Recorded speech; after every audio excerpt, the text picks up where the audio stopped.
All right, welcome back. We're covering supervisory stories, and if you want to ask me a question, email me at this site, okay, at rsbcopstories@gmail.com, okay? We're continuing on with supervision. I have 14 years on. I just made detective, and I just finished the last segment, working a by team assignment and trying to correct those kids so they don't shoot each other, and I felt pretty good about that. It lasted about 3 months, okay, and I thought I was going to be there a while, but then the original top step that interviewed me, he was told I had to go to here first to kind of see how narcotics was, and he was going to get me ultimately. So now 3 months have passed, and now I'm going back to my original assignment, which is what they call field enforcement section, which is basically it's 4 squads, 1 for each division, all housed in one office. So you have approximately 10 guys per squad, and those squads each work at a division. You know, like Central Area, Newton, and so. Each squad has their own detective, top step, a couple of supervisors under them, and then the rest of the subordinate, which I was one of. I think they had like 4 or 5 detectives, 3 or 4 policemen, and we worked for one top step, and then those 4 squads work for a lieutenant. Okay, so I'm in here now. I go, okay, good. This is a brand new assignment. I'm a low-level supervisor. I want to see what's going on here, and so I get my partner, who's a supervisor, second level, not the top step, one above me. It's like me, ex-Marine, ex-Vietnam vet, really nice guy. And, you know, again, it's like I told you before, all the other stories. I have 14 years on. I know like this much now. When I came out of the academy, I knew this much, okay? Now I know about this much, okay? When I retire, I should know about this much.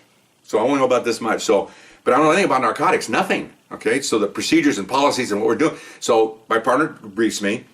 I went in and met the supervisor that picked me, and another gem. I mean, just positive and strong, and you know, you know, he he wanted results. He wanted arrests.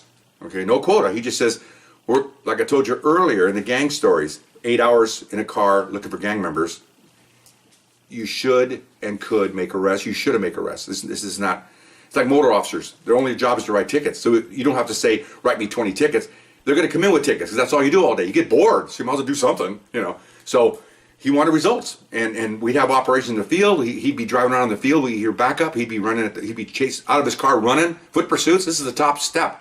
Okay. Whoa, talk about respect for somebody like that. I mean, because you know he's out there and he's in here, and you know, and then you come in with arrestees, and he's talking to the arrestees, but not in this way where he's kissing their butts. He's saying, you know what you did. You know why you're here. Okay. That's it. He doesn't solicit anything from them. If they got a problem, they can tell us. You know, if the officer beat me or something like that, and sometimes if the guy was, you could tell he was the officer. I would tell him, you know, hey, we had to take this guy to the ground. So he'd go, you know why you're on the ground? That's what you say. You don't sit there and say, oh my gosh, you're on the ground. Oh my, I'm so sorry. You know, no, you say, you know why you're on the ground? Because you resisted. Next time you won't be on the ground if you don't resist. Makes sense, okay? That's why I call good supervision, because they just report it what the guy did, and kind of Mr. Obvious here, because he knows what he did. He knows he fought the officers. He knows all that. Okay. So anyway, it was good to watch him. It was good to see what he did and how he did it, and how he watched and how he came in and how he was hands-on, watching, observing, and then teaching, which is really good. And my partners also teach something, and this is great. This is going to be great. I'm going to be in here, and it's going to be fantastic. You know, I'm not a policeman anymore. I'm with these guys, and it's going to work out well.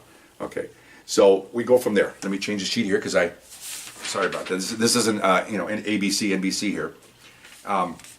Okay, so we had, and he was receptive to ideas from us. And I didn't have that many ideas because my partner had, and he'd run it by me. And I said, that sounds pretty good. So we'd go in with him, and we'd say, we'd like to do this, and, you know, have an observation post and have a place where we're going to work on. We have an apartment we're going to look down where there's some dope sales and one.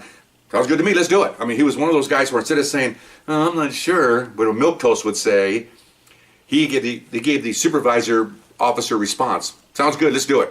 Okay? And of course, I turned about it later on, when I became the top step, that sure you say yes, and then immediately, in your own mind, you're checking off the list. Okay? Is there liability here? Can we get hurt? Do we need enough people? I mean, you start doing all the lists so that the people that are running are going to do it, don't have to you know, stress out as to all the checks and balances. That's his job, which is his job. We're just one-dimensional. We've got to set up an observation post, watch the narcotic dealers, and arrest them. And that's what he wants us to do. That's a good supervisor. Empower your people, let them do it, and at the top step, worry about all the things you have to worry about. Injuries, foot pursuits, citizens, all that stuff. And that's his job. And this is his job, because you got. I told this later on. I keep saying later on, but it's all coming here to filtration here that, I will do all this when I become one. That you let your people go. You let them do what they're supposed to do. One-dimensional. One-dimensional means your job is to go arrest people. That's it. You don't have to worry about. You shouldn't worry about administration. You shouldn't worry about the lieutenant. You shouldn't worry about all this other crap. It all gets in the way. Okay, that's what the supervisor gets. You shield them from that. He shielded us from that. That to me was a very good supervisor. So all this is happening. A month goes by. I'm happy, man. I'm happy to pig in a slot, man. This is great. I mean, oh my gosh, I got great supervision. I got great partners. Okay, then a couple days into this, I meet the lieutenant. He comes in. Now, funny guy. Okay, he had a manner about him. We had a huge room. It handled 40 detectives, officers. And as you come in the room, there's several doors, but the main room you come in, there's a large bench that goes all the way down about 15 feet, like a church pew. One solid piece they bolted to the floor with a handcuff pole for arrestees. You could put probably 20, 25 arrestees on there, all sitting next to each other. Okay, and so he would walk in and he'd go, "Good morning," which I'll tell you later on what happened to another supervisor. He comes in, and if he saw your face, he'd go, "Hey, how's it going?" If you make contact with him, he was always good morning. And he knew everybody's name in there. Well, he's in charge of about 38 people, something like that. He knew everybody's first name. Okay, well, I thought later on, well, that'd be hard to do. But then when I became one, no, actually, if you interested in your people, you'll know their names. Okay? So he'd come in, "Hey, good morning. How you doing, sir?" And he'd come in 10 o'clock. We all come in at 10 o'clock. Okay, so about 10:30, the place is empty. Everybody's out. I think I told you earlier, one of my stories, the boringest place in the world, if you want to bring your family and show you what you do for a living, is going to the station. Because we work in the field. It's like going to Edison and say, "Well, I want to see what people that work on power poles do." Well, you go to their office, nobody there. Okay, they're putting up transformers and all that stuff. So you're out in the field. So about 10:30, the place is empty. Some guys are going to lunch. Some guys have spots they want to do. Some guys are checking locations. A lot of moving parts here. And then around 1:30, people start coming in with arrestees, because you go to lunch, and then, after lunch you go take off and grab a body. There's bodies everywhere, just like gang members, heroin addicts, dope dealers. They're everywhere, especially in this part of town, downtown. So if you don't find one, you're not even looking. Seriously, you must be driving blind. They're everywhere. Okay, you watch television, you see what's going on here. We knew certain spots that we could just park our car in an alley and walk around. The guy be selling 3 feet from us. We just walk up on him and grab him. I mean, it isn't that hard. You just have to get out of here, get your butt out of the car.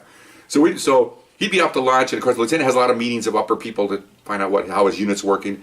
And we'd not doing reports. We'd have 3 or 4 arrestees under the influence guys and whatever we're working. And now the bench is full of people. Okay, so their bodies are being taken, being booked. Bench at one time had 15 people on it. Now they got about 4. Okay, because about an hour goes by, and now all these bodies are being processed into the jail. So I'll be sitting there, and the lieutenant walks in. He's got a little man bag around his neck. He's got he's working with something. Got his computer, or whatever. He looks and he goes, "Hey!" And everybody stops. There's like 20 of us in there. Whoa! Why is this bench empty? Why is this bench empty? I mean, can you imagine? And one of the top step guys goes, "We had it busy about a half an hour ago." Well, that's a half an hour ago. I better see that bench filled. And he walks into his office. This guy, he's results oriented. He wants bodies, man. To him, bodies mean dope dealers. Dope dealers mean that their thieves are in here. The heroin addicts are thieves, all of them. I can almost say that. The psychiatrist will tell you no, but I'm a cop, and I know I've done this every day. Okay, all heroin addicts, most hardcore addicts, marijuana not necessarily, because guys that buy pot and they're in their mom's cellar smoking dope and hiding it from mom or whatever they're doing. But the hardcore dealer, the coke, the heroin, all that, they're all thieves. Okay, that's how they get their money. They don't sit there and they don't have a job. Okay, you leave your cameras on the seat of the car, you come back, the window smashed, they got your radio, or they got your camera, and they sell it for $50, get 2 hits, and they're done. Okay, that's what they do. So whenever we arrest, if there's 15 guys on this bench, heroin addicts, that's 15 criminals that might commit 15 crimes tonight or tomorrow for the next day. Look at it that way. And it's true. We're not making this stuff up. If you're an addict, you have to have the hit. You can't have a day off. You can't say, "Oh, I want," like these guys that say, "Well, it's the same as alcohol." Well, I don't know. My dad drank off and on, but he didn't drink every day. He didn't say, "I needed to have a drink." He said, "I need a glass of wine." But those days he didn't have a glass of wine. He's not addicted. He's not alcoholic. These guys need to hit every single, actually most heroin addicts need it 2 or 3 times a day. Okay? Usually 15, those days it was $12 to $15 a packet. So they need to get at least 45, 50 bucks a day just to keep 3 shots in there. That's the average. So, but again, you stop these guys. So he was very good at doing that. He'd come in and, or he'd come in later on in the evening, like 5 o'clock, and nobody went home on time. We worked from 10 to 6. I was there 4 months. I never got home before midnight. You always had arrestees, you always had bodies, you always had everything going on all over the place. And in the middle of all this, as a supervisor, patrol officers come in. They've got an arrest, and they're looking for guidance because they're young guys. And so, I'm sitting there, and this top step goes, hey, points to me, go talk to these guys, And I go out in the hallway, and these uniform officers tell me, okay, we did this, okay, fine, what should we do? Looking at me. Whoa. This first realizing that I'm now almost a supervisor, pretty close, first level. So okay, guys, now it's weird. I regurgitate this stuff, and I don't know how I even have it. It's like put it in a file cabinet, and then all of a sudden I go, I knew that? It's really weird, okay? But you pull from that sponge I'm telling you about. I started the academy with a sponge about this big, okay? And now it's like this big because I'm learning so much stuff. I'm just piling stuff in there. So now I'm drawing out what I need. And so I go over there, oh, you do this, this, and this. I put my name on it, and thank you. Okay, and if you need any help, call on back, and I'll write the paragraph for you. Okay, wow, and they took off, and they never came back because I gave them what they needed. That made me feel good. So that was that assignment. Okay, a lot of moving parts, a lot of arrests, a lot of people, supervisors that were proactive, that came out and wanted you to go out there and be aggressive. Let me get my glasses because I wrote stuff down and I'm blind as a bat. Okay, and okay, now we'll get to the bad side of this, okay? My top step, great. Lieutenant, great, okay? Well, some days when your top step is off for the day, you have to work for another top step, okay? And here's where my glow, unicorn, kumbaya moments slip out, okay? So now working for another top step. And, one guy was kind of a grumpy old guy, gray hair, been around a while, and he never left the office, okay? And he'd yell, and we're not doing that. And I'm sitting there watching this, going, "Oh my gosh!" And guys said, "We like this and this." No, that's not gonna work. Okay, well, okay. Why would a young, aggressive officer who's done it before come to you with a suggestion, and you tell him it's not going to work when it probably did? Well, it did work before, and it's probably going to work again. He doesn't want to. He keeps that narrow focus. He doesn't want to do anything different because he's afraid of. He was coming up on his pension. Again, I told you. A lot of things that dissuade good supervision. Promotion, they want to promote, they don't want to cause any waves. And this one, I didn't have it before because all the sergeants and everybody was younger. We're all in our 20s and maybe even early 30s. Now I'm getting guys that are been on the department 28 years, 48 years old, 52 years old. They don't want to jeopardize their pension getting. Can you imagine? So it's like, no, I gotta do that. Well, okay. So I go with my partner. We go off and. Why is he doing that? I'm kind of new at this. He goes, he's afraid. He's going to retire in 2 years. He's afraid. I said, but he's not making the arrest. We are. Why is he afraid of that? Well, if he approves the operation, something goes sideways, there's a shootout, they're going to come back and go to him. And I'm even a young detective. Now I've got more time on. I'm going, well, isn't that his job to take the heat? Isn't his job to take responsibility for this? Shouldn't he just say, when the internal affairs comes to him and say, one of your guys got in a shooting out here, which he didn't get involved in the shooting. Why did you do this? You don't cower in the corner and go, I'm not sure what I'm supposed to do. You say, yeah, I authorized it. He ran it by me. I looked at it. I looked at the plan. It's happened in the past. Can you imagine? I'm thinking this as a young guy. I approved it. I read it. It looked good to me. And it was successful in the past. I got a supervisor running it. I've got officers I can trust. The only variable here is the citizenry. Okay?